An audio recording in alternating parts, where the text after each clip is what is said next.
When the first operas were created by Italians in the early 1600s, most were based around monody, as an evolution from the standard polyphony of the Italian madrigals popular at the time. As a standard, they all looked to exemplify stile representativo, as it was considered to best embody the affect and general aesthetics of ancient Greek drama. This meant a shift away from the elaborate musicality and word painting towards plainer music, which foremost served the individual's emotional delivery of the lyrics. By the 1800s, the practice of opera evolved, with two distinct schools emerging within France and Italy. French opera, sponsored by the state through court performances, largely evolved through the impetus of stile representativo, enriching the monody with lush harmonies and lyrical depth which serves plot, while still maintaining the simplistic vocal melody in order to best convey the words being sung. Italian opera, on the other hand, developing commercial opera houses alongside court practice, began to value more the musicality and virtuosity of performers as opposed to plain plot delivery, creating more melodically complex pieces which served less the plot but looked to express a particular emotion. Within both these schools, these types of pieces were known as arias, which contrasted with recitatives, the majority of the pieces within an opera which solely served to push the plot forward with an unobtrusive music. The difference between these two styles came to a head in the mid-18th century, following a production of the comedic Italian opera buffa in the French Académie Royale de Musique, which ignited a pamphlet war between French composer and music theorist Jean-Philippe Rameau and French-Italian fan and philosopher Jean-Jacques Rousseau about which of the two schools were better. This was the War of the Buffoons.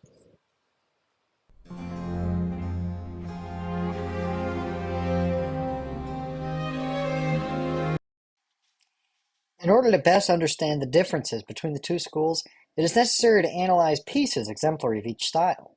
In this case, we will be looking at Jean-Philippe Rameau's Triste après Pelle Flambeur from Castor and Polleux, 1737, as a French aria, and G.F. Handel's Se piete de mi non senti from Gio Cesare, 1724, as an Italian opera.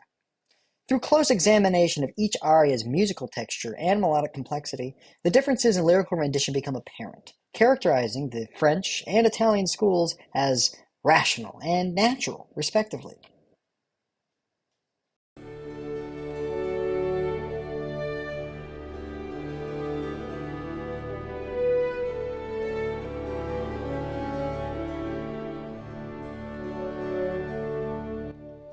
From the onset, Rameau's piece is characterized by a simple but lush instrumentation of strings and horns moving at a slow, steady pace, emphasizing less melodic themes to be developed over the course of the piece, but more establishing a rich harmonic landscape upon which the voice may be later expressed over.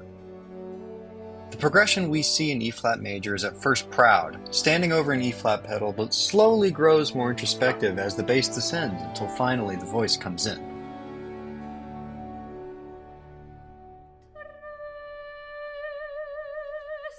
The voice enters resolutely. At the beginning of each phrase it is without accompaniment, before the other instruments then move in to fill in the harmony. It must be noted that while the voice does sing independently in many bars, every note it sings has already been established or will be spelled out within the accompaniment, meaning that the lead voice is still very much grounded in the harmonic framework of the piece.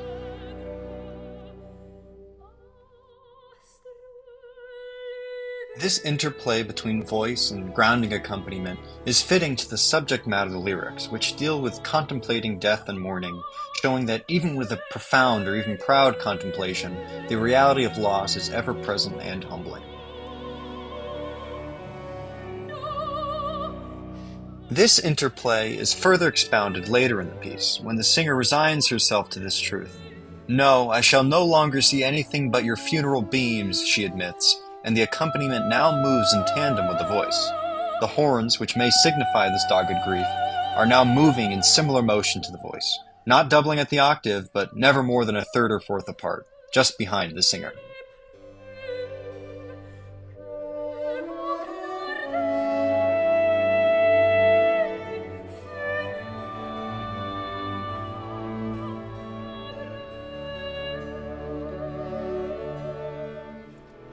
The rest of the piece sees the accompaniment firmly grounding the voice from the onset of most every bar, and following the increasingly complex mental state of the singer, includes more and more chromaticism, which creates intrigue and the impression of bittersweet introspection.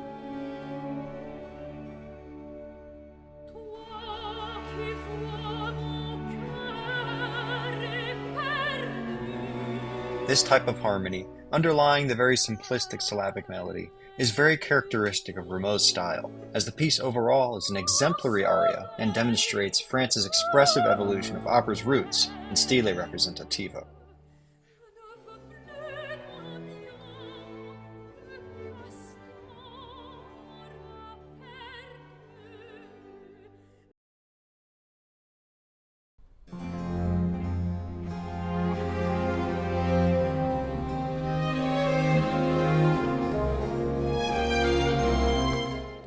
The accompaniment in Handel's piece is much more involved, with a very distinct melody established in the lead violin and equally involved counterpoint occurring in the bassoons, supported by other strings and harpsichord. The accompaniment in this piece is less of a harmonic mesh which looks to blend, but more of a collection of independent melodies interlocking.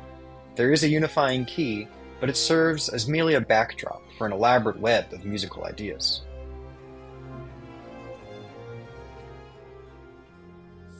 Upon entering, the vocal line is immediately more complex than the Rameau piece. Rhythmically, the vocal part enters on an upbeat and features a range of different rhythmic motifs which dance around the downbeats, create a sense of fluidity, notably including the frequent use of dotted rhythms and 16th notes. In regards to pitch, the vocal part spans a tenth from F to high A, emphasizing a number of jumps in the rapid stepwise motion, giving a soaring sense to the melody. This is most apparent in the melismatic portions bookending longer phrases, immediately imitated by the lead violin, quoting the ideas established in the introduction.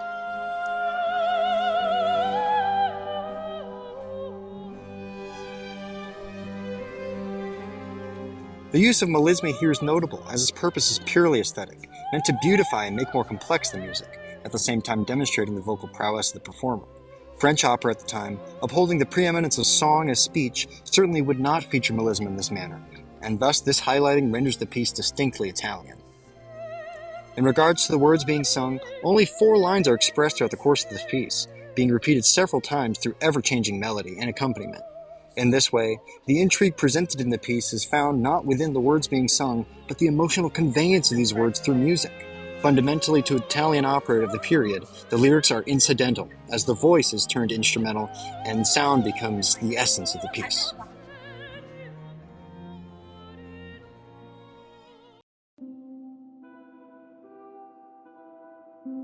In examining Handel's Ces Piètres de mi non senti and Rameau's Triste après par le flambeur, we observe how each composer distinctly embodies the characteristics of their respective operatic traditions.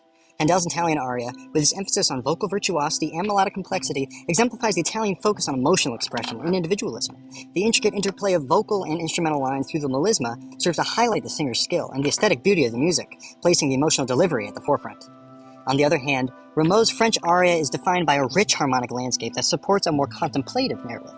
The vocal line is firmly grounded in the orchestral accompaniment, underscoring themes of unshakable loss and introspection. Rameau's use of complex harmony and chromaticism, as emblematic of the French operatic style, helps to convey the character's internal struggles, allowing the music to serve the words in this profound story of mourning. These distinctions can be further understood through the lens of Jean-Jacques Rousseau's On the Origin of Language. Rousseau suggests that language originated in nature as a means of expressing emotion rather than conveying abstract concepts. As language developed alongside rational society, these forms became more and more complex and abstracted, moving away from the genuine emotion of nature by binding expression to linguistic conventions. Rousseau's dichotomy between natural and rational can similarly be applied to the 2 operatic traditions, as French opera, standing for rationality, reveres the spoken word and binds melodic expression to strict harmonic framework, whereas Italian opera, harkening back to the natural side of language, gives liberty to melody and voice as an instrument, allowing the music to convey the pure human emotion which words can never express.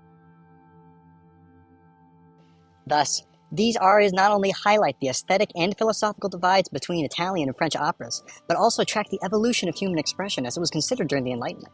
Within this exploration, we may not only find an appreciation of the 2 styles historically, but an understanding of the many ways in which music uniquely conveys the spectrum of human experience. My name is Nicholas. Thank you so much.